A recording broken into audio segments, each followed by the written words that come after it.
Welcome.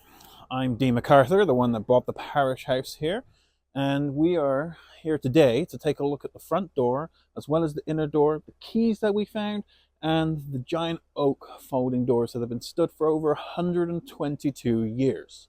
So, if you're ready to join me inside, we'll take a look at these doors and show you some of the cool features.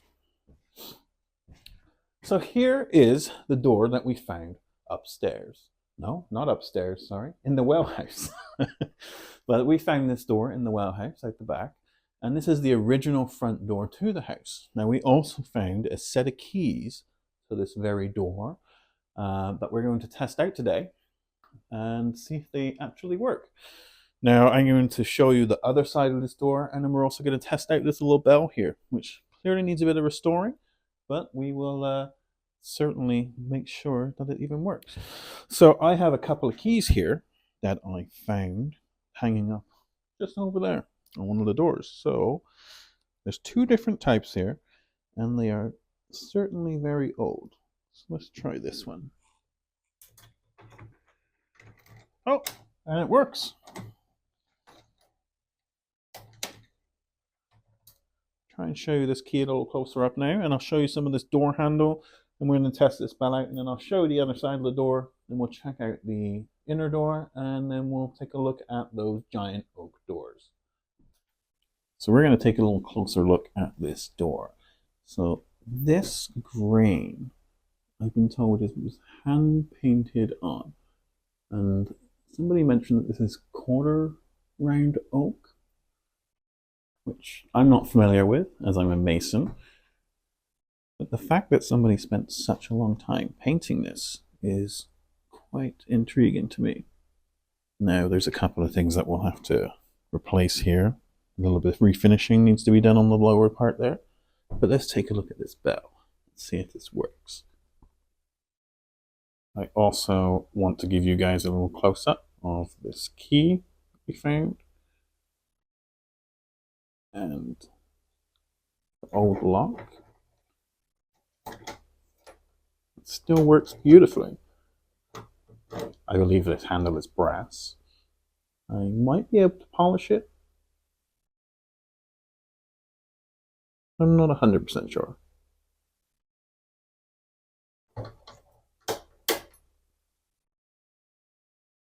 So here we're just going to take a quick look at this bell. I'm going to reach around the back here and see if I can turn it and see if it works. Oh wow, that's amazing. Still works perfectly. I'm here on my own today, so we are going to have a go at turning this around, and I can show you the other side, which isn't quite as nice as this side, but I'm going to show you it anyway. Wow, it's quite heavy. Oh.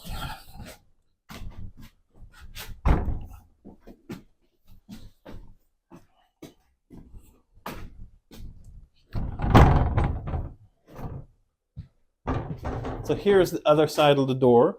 Not quite as pretty as the front side. Or I guess that would have been the inside of the door. So this would have been the outside. And there's the doorbell handle. It still works.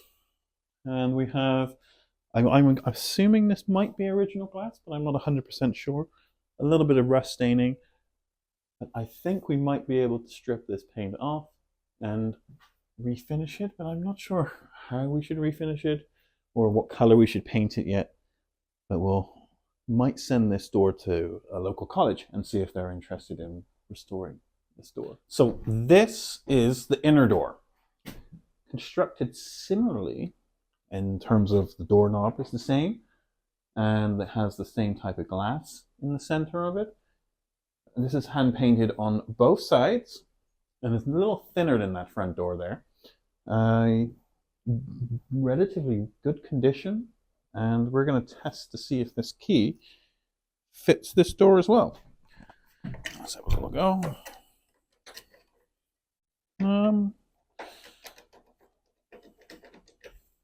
Oh no, I don't think this one's for this one. Oh, there's another key here. Let's try this one. Oh, well, here we go. So we have two different keys for two different doors. Both original and still in miraculously good condition. I'm amazed that these locks still work after over 120 years. The key is quite basic, so maybe we'll get new ones remade, but I'm really happy with that. So let's go show you the oak doors downstairs. Now, interestingly enough, this door also has a lock on it. So I wanted to check to see if it would also fit this door. This is the door that goes into the kitchen.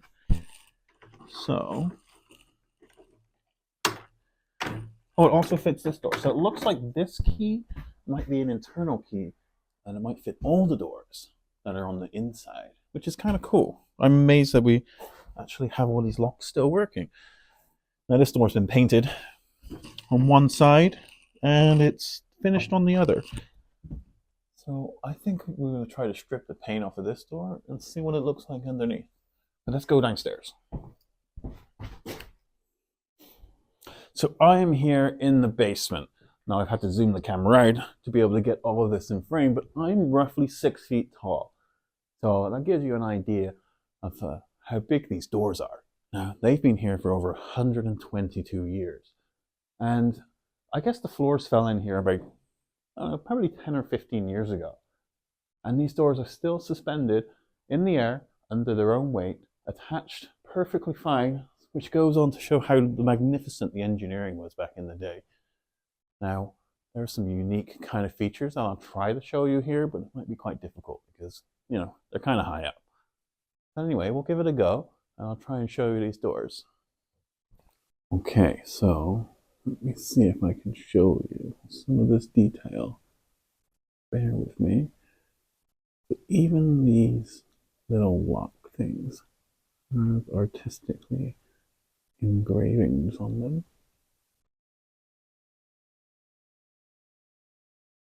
As I go up the door, you can see that it's all still very much intact.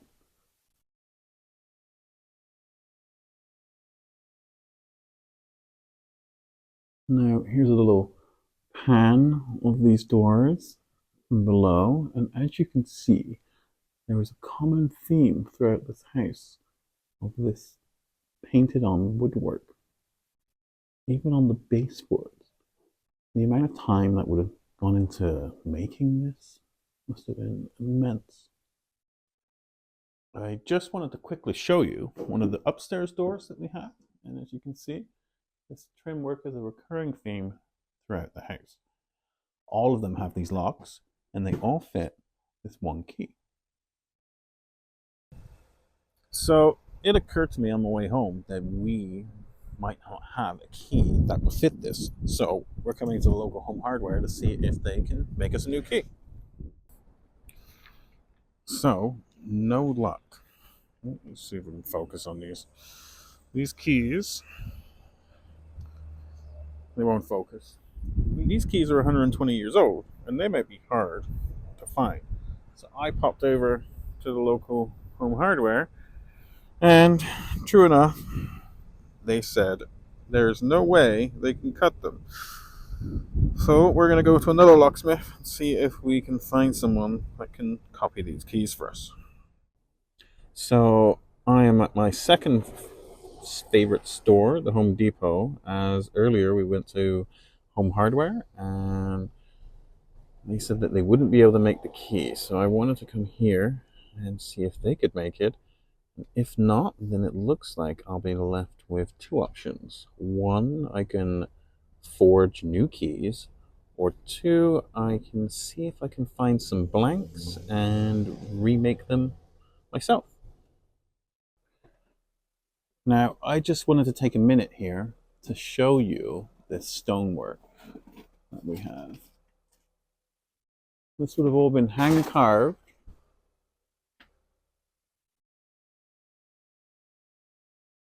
If I can get a little further back without falling over on the ice.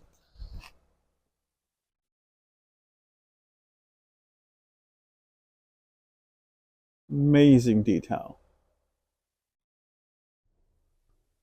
So I just came out of Home Depot to see if they could make the keys, as the Home Hardware said that I wouldn't be able to make them.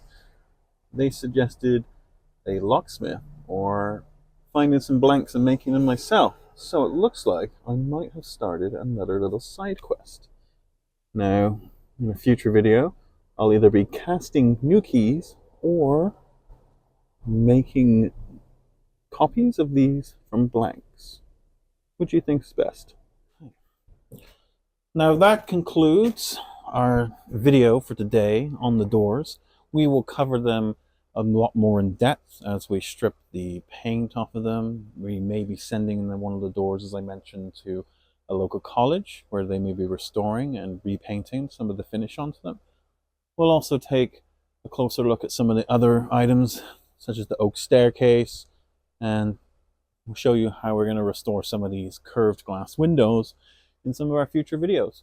But anyway, if you like what you've seen so far, subscribe, give us a comment on what you want to see next, and as always, thank you for watching.